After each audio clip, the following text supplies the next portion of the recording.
Remove any expectation about an outcome. This is the easiest and most effective way to calm your nerves on the phone or in your appointments, regardless of skill or experience.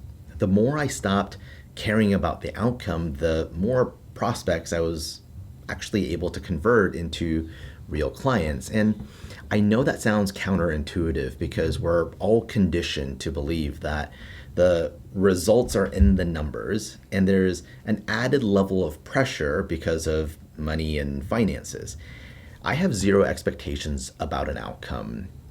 I have zero expectations about an outcome of an appointment other than to lead with curiosity and authenticity because I'm leaning into the human aspect of the interaction and less focused on the business and trying to say all of the right things or memorize a script sheet.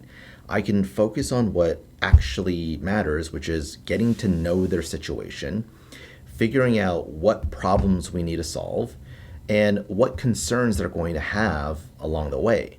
This is my opportunity to learn about their personal values and see if there's any bit of alignment with my own.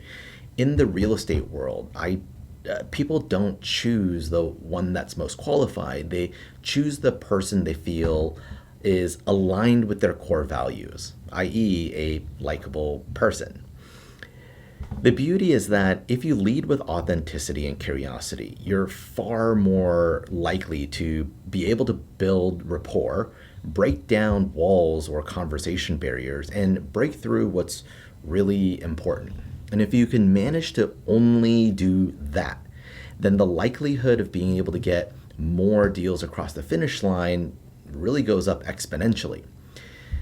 Now that we've established how removing expectations can significantly increase your chances of converting a prospect, let's now stack the odds into your favor by layering in 3 additional concepts. But before we do that, my name is Patrick Choi. I own and operate multiple 7-figure real estate businesses across sales, rentals, wholesaling, and seller financing, all while helping others to build momentum in their real estate businesses.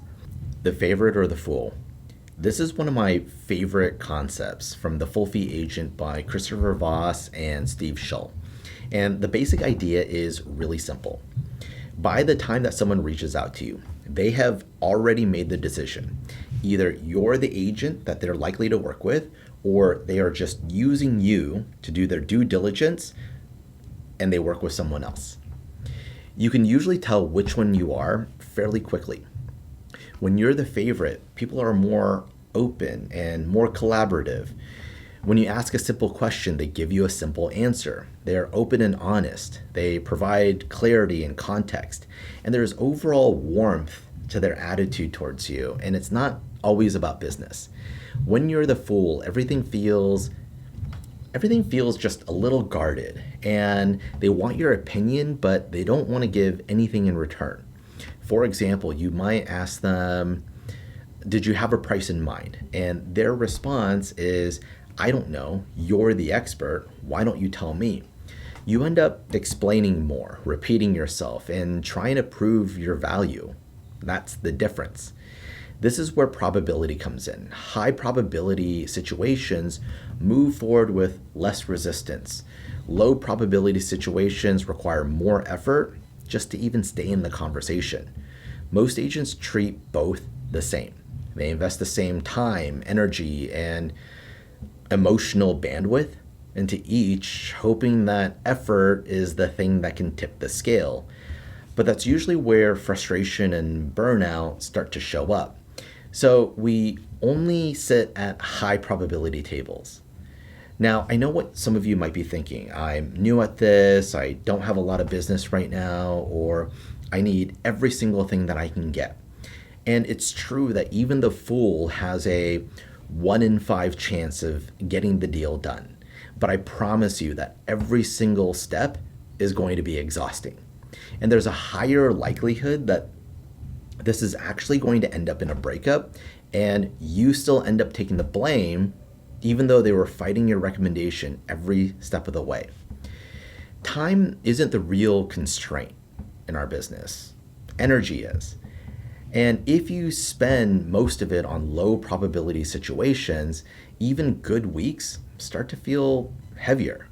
And the goal isn't to avoid conversations or walk away from people. The goal is to recognize early where you stand so you can spend more of your energy in situations where real alignment and momentum is going to be had.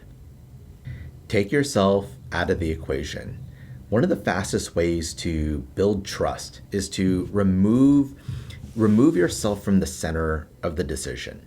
Most prospects assume, and rightfully so, that you benefit if they move forward. There's commission pressure, timelines, opinions, and incentives baked into the relationship before you ever speak. So the moment that you demonstrate that you're willing to not benefit financially, if that's the right outcome for them, the dynamic instantly changes. Selling a house isn't always clean and celebratory. Sometimes it's stressful and emotional and rooted in something that they didn't plan for or even want. And even when selling feels unavoidable, people still want to know that someone is actually in their corner, not just guiding them through a transaction. When I explicitly remove myself from the outcome, I can feel the tension leave the conversation. They stop performing, they stop posturing, they start being honest.